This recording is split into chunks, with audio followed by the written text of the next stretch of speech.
اعوذ باللہ من الشیطان الرجیم، بسم اللہ الرحمن الرحیم۔ مومنوں کو اللہ تبارک و تعالیٰ نے بڑی شانوں سے نوازا ہے۔ ایمان والے لوگ جو ہیں وہ بغیر ایمان والوں کے یہ برابر نہیں ہے۔ ایمان والوں کی عزت اللہ کے ہاں تقوی، پرہیزگاری، ان جو پرہیزگاری اختیار کرتے ہیں اللہ کے ہاں ان کی عزت ہے۔ حضرت علی المرتضیٰ شیر خدا رضی اللہ تعالیٰ عنہ، ولید بن عقبہ سے آپ کی کچھ بات ہوئی، کچھ جھگڑا ہوا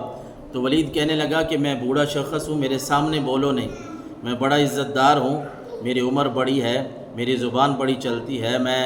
قوم قبیلے کا سردار ہوں، فلاں فلاں میری باتیں ہیں۔ حضرت علی المرتضیٰ نے فرمایا کہ جن باتوں کو تو اپنی مدح سمجھ رہا ہے نا، تعریف سمجھ رہا ہے، یہ تعریف کے قابل نہیں ہے۔ تعریف کے لائق تو تقوی ہے، پرہیزگاری ہے۔ جو ایمان والے لوگ ہیں، تقوی رکھتے ہیں، پرہیزگاری رکھتے ہیں، اللہ نے ان کو شانوں سے نوازا ہے۔ اس پہ اللہ تبارک و تعالیٰ نے یہ آیت مقدسہ نازل فرمائی، افمن کان مؤمنا کمن کان فاسقا لا یستوون، کہ آیت کا مفہوم یہ ہے کہ مومن اور جو کافر ہیں یہ برابر نہیں ہیں، یہ برابر نہیں ہیں، بلکہ اللہ تبارک و تعالیٰ نے ایمان والوں کو دنیا میں بھی عزتوں سے نوازا ہے اور آخرت بھی ایمان والوں کے لیے ہے۔ ذالک الکتاب لا ریب فیہ ھدی للمتقین،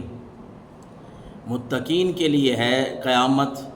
آخرت، اللہ کی طرف سے انعام و اکرام، یہ ساری باتیں جو ہیں یہ مومنوں کے لیے ہیں، متقین کے لیے ہیں، جو اللہ سے ڈرنے والے لوگ ہیں۔ اور پھر اسی آیت کے آگے اللہ تبارک و تعالیٰ نے فرمایا، اما الذین آمنوا وعملوا الصالحات فلہم جنات المأوی نزلا بما كانوا یعملون۔ پھر رب العالمین نے مومنوں کا ٹھکانہ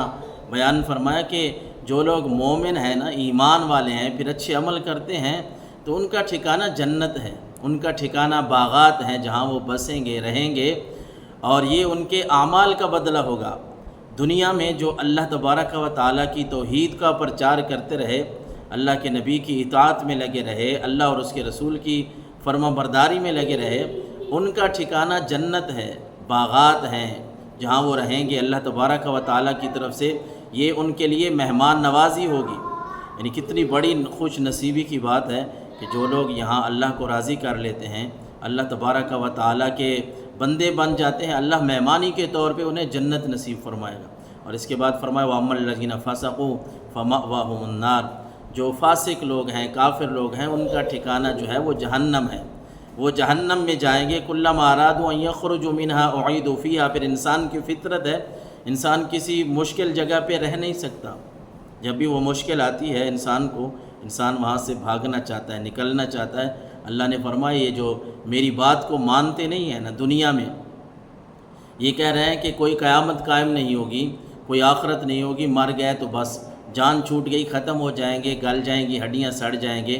کچھ نہیں بچے گا۔ اللہ تبارک و تعالیٰ نے فرمایا جب یہ ہمارے پاس آئیں گے اور انہیں جہنم ٹھکانہ ان کا ہوگا، جہنم میں جب ان کو دھکیل دیا جائے گا، یہ جہنم سے نکلنے کا ارادہ کریں گے،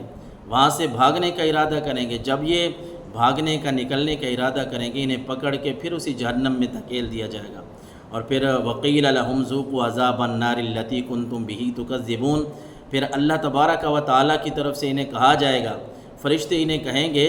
کہ جس دن کو تم جھٹلاتے رہے نا، جس بات کو جھٹلاتے رہے، جس جہنم کو جھٹلاتے رہے، اسی جہنم میں اب عذاب کا مزہ چکھو۔ ساری زندگی کہتے رہے کہ کوئی مرنے کے بعد کچھ نہیں ہوگا، بس یہ دنیا ہی ہے، یہاں جیو، کھاؤ پیو، عیش کرو، کون سا اللہ کی فرما برداری کرنی اور کون سی اللہ کے نبی کی اطاعت ہے، بس کسی بات کو نہ مانو، یہ دنیا ہی سب کچھ ہے۔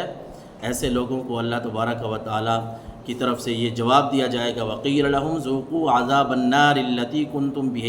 عَذَابَ النَّارِ الَّذِي كُنْتُمْ بِهِ تُكَذِّبُونَ، رب کی طرف سے فرشتے انہیں فرمائیں گے، انہیں بتایا جائے گا کہ اب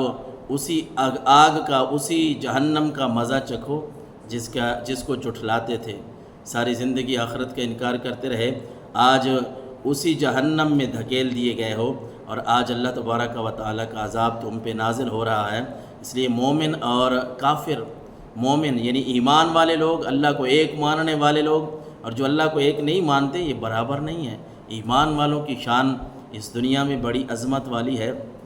اور آخرت میں بھی ان کا ٹھکانہ جنت ہے، اور جو اللہ کو ایک نہیں مانتے، دنیا میں بھی ان کے لیے ذلت اور رسوائی ہے، اور آخرت میں بھی ان کے لیے جہنم کا عذاب ہے۔ دنیا میں اگر کچھ ان کے لیے نفع ہے بھی صحیح، تو متاع الدنیا قلیل، اللہ نے فرمایا یہ دنیا کا تھوڑا بہت فائدہ ان کو اٹھانے دیں۔ یہ دنیا بنی ہی یوں سمجھ لیں کہ حدیث مبارکہ کے مفہوم کے تحت یہ بنی ہی کافروں کے لیے ہے۔ وہ حدیث مبارکہ کا مفہوم ہے نا کہ اللہ کے نبی صلی اللہ علیہ وسلم نے فرمایا یہ دنیا اللہ کے ہاں حقیر ہے، اس کی کوئی حیثیت نہیں ہے۔ اگر مکھی کے پر کے برابر بھی اس دنیا کی حیثیت ہوتی نا تو اللہ تبارک و تعالیٰ کے نبی صلی اللہ علیہ وسلم نے فرمایا پھر اللہ تعالیٰ یہ دنیا کسی کافر کو نہ دیتا، بلکہ مال و دولت جتنا بھی ہے وہ سب کافروں کے پاس زیادہ ہے، تو دنیا ان کے لیے ہے اور آخرت مومن کے لیے ہے۔ اللہ تعالیٰ سمجھنے کی توفیق عطا فرمائے۔